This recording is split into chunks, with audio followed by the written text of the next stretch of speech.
Good morning. I am Dr.S.Shailaja, Assistant Professor of Chemistry of the Standard Fireworks Rajaratnam College for Women. In this module, I am going to talk about Introduction to Forensic Science. Forensic science is a subject which now everybody are eagerly willing to study. And what is forensic science?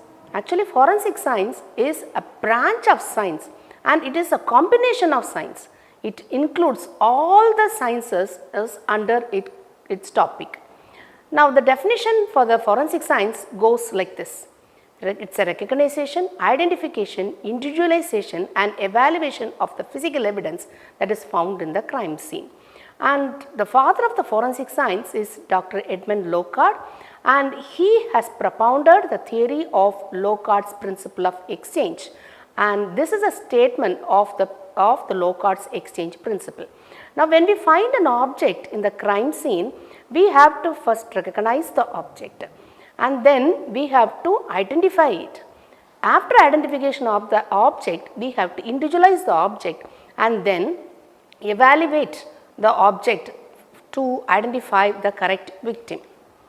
And as I told, forensic science is a combination of all the sciences, and when we visit a forensic science laboratory, we can see a ballistic department, we can see a biology department, a chemistry department, a physics department, and a fingerprint bureau, and serology department, a toxicology department. And what do we do in this ballistic department? In the ballistic department, actually we deal with firearms, and all the crimes related to firearms are directed from the court to the ballistic department. And then comes the biology department. Here human remains and animals, plants, they are examined in the biology department. And what do we do in the chemistry department? We analyze the alcohols, bricks, pesticides, metals, petrol, and very important about the food adulteration. And the physics department, they deal with the tool marks, wires, sand, dirt. Similarly, fingerprint bureau is a separate department where the fingerprint of the criminals are recorded and they will be analyzed if needed. And when we talk about a crime scene, what is a crime scene? Actually, a place where a crime has occurred can be considered as a crime scene. And the crime scene can be categorized as outdoor crime, indoor crime and a conveyance crime. What is an outdoor crime? An outdoor crime is a crime scene is an area where a crime has occurred outdoor, or that is in the open area. And what is an indoor crime scene? An indoor crime scene is a place where a crime has occurred between the four walls. So, if a crime has occurred in a classroom or in a theatre or in a hotel room or in a house, then we call that as an indoor crime. What is this conveyance crime? The crimes that is related to a vehicle, moving vehicle, can be considered as a conveyance crime. And whatever may be the crime is present, physical evidences are common for all. What are these physical evidences? Any object that is found in the crime scene and that is relevant to the crime can be considered as a physical evidence. So, the definition for the physical evidence goes like this. Physical evidence is an evidence having a physical or a material quality, tangible article, no matter whether macroscopic or microscopic. And where do we get this physical evidence from? What is the source? Source of physical evidence is the scene of the crime, victim, and then the suspect and also the environment. Now, the physical evidences are the articles which we collect from the crime scene, the articles which a forensic scientist feel that it is relevant to the crime can be considered as a physical evidence. Now, what is its characteristics? Actually, physical evidence has two characteristics. One is a class characteristics, the other one is the individual characteristics.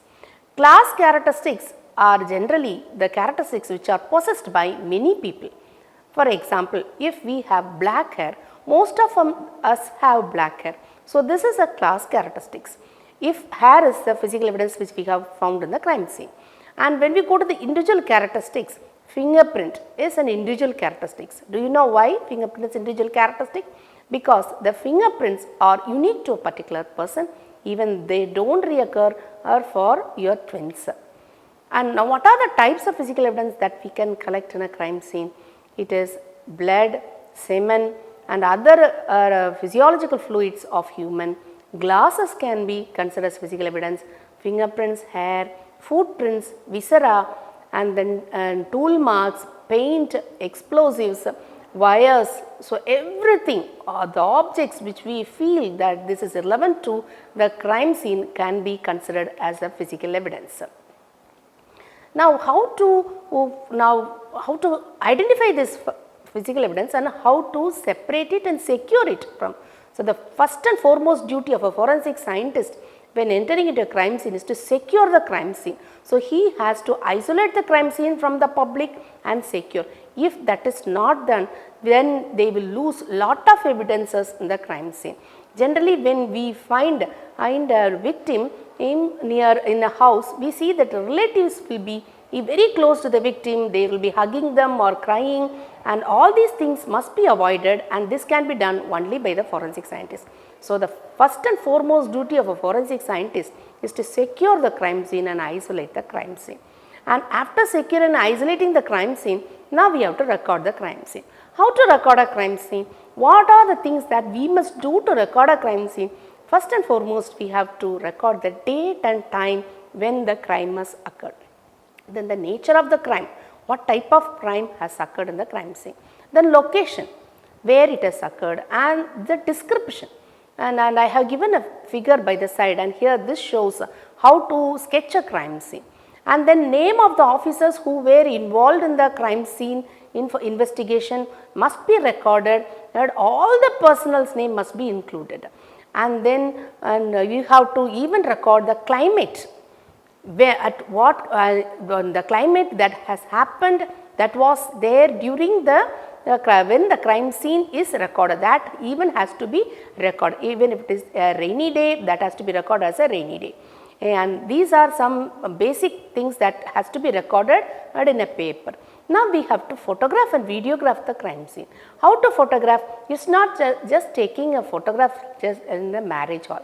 So the photograph must be taken by only the trained photographer, and he must handle the objects very safely. He should not stand on a stool for taking a photograph. So no objects in the crime scene must be disturbed, and in body, if suppose we have a victim is a body as a dead body, then we have to photograph the body in all the angles. Then even after removing the body, we might have seen in movies that they would have drawn a pencil mark or by using a chalk piece, and even that has to be recorded to see the position of the body with the environment. And then rulers has to be placed near the photograph. This is just to show the size of the photograph which we have taken. And the rough sketch has to be drawn, and this rough sketch has to be taken to the laboratory, and then we have to draw a fair sketch. Now there are a number of methods for searching a crime scene. A forensic scientist cannot enter a crime scene as such and start searching a crime scene. So there are few methods that they have to adopt, and we should remember that they have to even record the method which they have adopted in the crime scene. So first let us go and see the zonal method. What is a zonal method? Here the crime scene is split into a number of zones, and now the forensic scientists they split these zones into 4, and they separate it among themselves and start search. Each one will search one zone. After completing the zone, then they have to exchange among themselves so that no evidences will be lost from the crime scene. And then comes a strip method or parallel method. This method is adopted generally even a crime has occurred in a classroom or in a cinema theatre where we have rows of chairs and desks. And here a person will start from one end, he will move towards the other, then from there he come to this end. So this is the method. Then comes a grid method. So the entire crime scene is made into small grids, and each person will go in search of physical evidence in a small grid, then they will exchange among themselves. And then comes the spiral method. So we have two types of spiral, that is from inward to outward or from outward to inward. So people and forensic scientists can start searching from inward, and you can move towards outward in a spiral manner, or from outward and move towards inward in a spiral manner. And this type is generally used for an outdoor crime scene. And then wheel search method. Now this is seen if the crime scene is very large. So you can draw an imaginary circle, split them into number of segments, and then you can start searching, and each segment can be searched by one forensic scientist, and random search method is too adopted. So, you can do the random search, but when the method which you have adopted to search the crime scene has to be also recorded. And then how to, after collecting these physical evidences, how to pack and how to label this evidence. So, the package must not be damaged, and each and every article should be packed separately, and so that the individuality and the identity are maintained, and labels are pasted over the sealing cover, and the object inside must not be disturbed, and the label should be numbered correctly. And then sealing should be done before transporting to the dispatching officer, and all the knots should be sealed, and we know how we seal in our departments. So, the proper sealing and chain of custody has to be maintained, so that when the crime is discussed in the court, even after 1 year or 2 years, after 10 years, that you can see the name of the person who have handled all these evidences. So, thank you, and thank you for watching this video, and we will meet in our next module.